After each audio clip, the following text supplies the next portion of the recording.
ఎక్కితే ఫ్లైట్ ఎక్కితే నలుగురు కూర్చొని ఇంతకుముందు అరే అదేంది ఇదేంది వింతల గురించి మాట్లాడుకుంది. ఇప్పుడు కాంగ్రెస్ ప్రభుత్వం గురించి, రేవంత్ రెడ్డి గారి మంత్రివర్గం గురించి, పరిపాలన గురించి మాట్లాడు. అరే అందరు పోతున్నారంట ప్రగతి భవన్ కి, అందరు పోతున్నారంట సచివాలయానికి, అందరు కలుస్తున్నారంట ముఖ్యమంత్రి గారిని, అందరు కలుస్తున్నారంట మంత్రి గారిని. ఇంతకంటే ఆనందం ఏం కావాలండి? భారతదేశ వ్యాప్తంగా ప్రతి ముఖ్యమంత్రి రేవంత్ రెడ్డి గారి పరిపాలన గురించి ఆరాధిస్తున్నారు, ఆలకిస్తున్నారు, కాంగ్రెస్ ప్రభుత్వం గురించి సంతోషిస్తున్నారు. ఇంతకంటే ఏం కావాలి?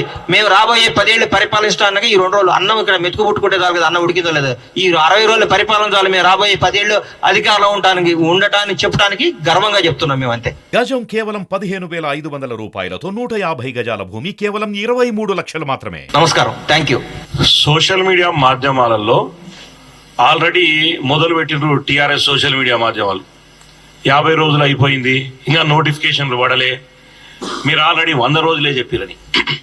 మరొక్కసారి చెప్తున్నాం ప్రజలందరికీ, విద్యార్థులు, నిరుద్యోగులకి, టీఆర్ఎస్ ప్రభుత్వంలో ఉండే టీఆర్ఎస్ సోషల్ మీడియా తెలంగాణలో ఉండే యువకులను, నిరుద్యోగులను తప్పుదో పట్టిస్తుంది. మేం చెప్పింది 100 రోజుల్లో 6 పథకాలు కంప్లీట్ చేస్తామని చెప్పడం జరిగింది. ఉద్యోగ నోటిఫికేషన్లు జూన్ 2వ తారీఖు వేస్తాం, సెప్టెంబర్ 17 వరకు మీ అందరికీ ఉద్యోగాలు వచ్చే బాధ్యత మేము తీసుకుంటాం. మా ముఖ్యమంత్రి చెప్పిన మాట అది, ఎలక్షన్ లో మేము చెప్పిన మాట అది. అన్ని ఉద్యోగాలు ఈ ఏకకాలంలో 2 లక్షల మంది విద్యార్థులకు ప్రభుత్వ ఉద్యోగాలు వచ్చే అవకాశం ఉంది. కాబట్టి దయచేసి టీఆర్ఎస్ సోషల్ మీడియా చెప్పేది కానీ, టీఆర్ఎస్ నాయకులు కానీ దయచేసి ఇందాక గణేష్ అని చెప్పినట్లు వాళ్ళకి సచివాలయంలో పోయి మంత్రులను కలుస్తుంటే, ముఖ్యమంత్రిని డైరెక్ట్ ప్రజలు కలుస్తుంటే తట్టుకోలేకపోతున్నారు. వాళ్ళు సొంత ఇంటిలాగా భావించిన సచివాలయాన్ని. దాంతోపాటు మా పొన్నమన్న విషయంలో ఒక బీసీ నాయకుడు, ఒక గట్టి నాయకుడు, ఎన్ఎస్యుఐ ఆర్గనైజేషన్ నుంచి వచ్చిన నాయకుడిని తొక్కివేయాలనే ధోరణిలో ఈరోజు చూస్తున్నారు. మాజీ కరీంనగర్ పార్లమెంట్ సభ్యులు, ప్రస్తుత మంత్రి, ఒక బీసీ బిడ్డ, గౌడు బిడ్డని, అరే ఆయన బేసికల్ గా ఎక్కడున్నా అందరినీ రా పో అని అందరితో కలిసిపోయే వ్యక్తి పొన్నం ప్రభాకర్ గారు. అటువంటి వ్యక్తి మీద తప్పుడు సోషల్ మీడియా మాధ్యమాల్లో తప్పుడు విధంగా రాపించి చేస్తున్నారు.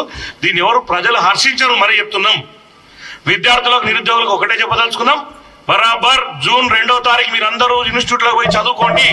జూన్ 2 నుంచి నోటిఫికేషన్లు రాబోతున్నాయి. జూన్ 2 నుంచి ఈ సంవత్సరంలో దాదాపు 2 లక్షల ఉద్యోగాలు కాంగ్రెస్ ప్రభుత్వం వేయబోతుంది. ఎంపీ ఎలక్షన్స్ ముందు తప్పు పట్టించే ధోరణిలో టీఆర్ఎస్ నాయకులు మాట్లాడుతున్నారు. 100 రోజుల్లో పథకాలను రిలీజ్ చేస్తాను మాట ఇచ్చినాం, ఆల్రెడీ 2 పథకాలను ఇచ్చినాం.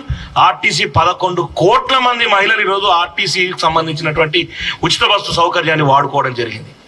కాబట్టి అన్ని పథకాలు ప్రజలకు ఇచ్చిన విధంగా చెప్పిన మాట ప్రకారం నెరవేర్చే బాధ్యత కాంగ్రెస్ ప్రభుత్వం తీసుకుంటుంది. కాంగ్రెస్ ప్రభుత్వం మీకు అండగా, ప్రజలకు అండగా ఉంటుంది. ఇది ప్రజా ప్రభుత్వం కాబట్టి తప్పుడు సమాచారాన్ని ప్రజల్లోకి తీసుకుపోయే సోషల్ మీడియాను ఎక్కడక్కడ ఖండించాల్సిన బాధ్యత ప్రజల మీదనే ఉంది. ఇది ప్రజా ప్రభుత్వం కాబట్టి ప్రజలే సోషల్ మీడియాలో వచ్చే తప్పుడు సమాచారాన్ని ఖండించవలసిందిగా విద్యార్థులు, నిరుద్యోగులని మరొకసారి కోరుకుంటున్నాను.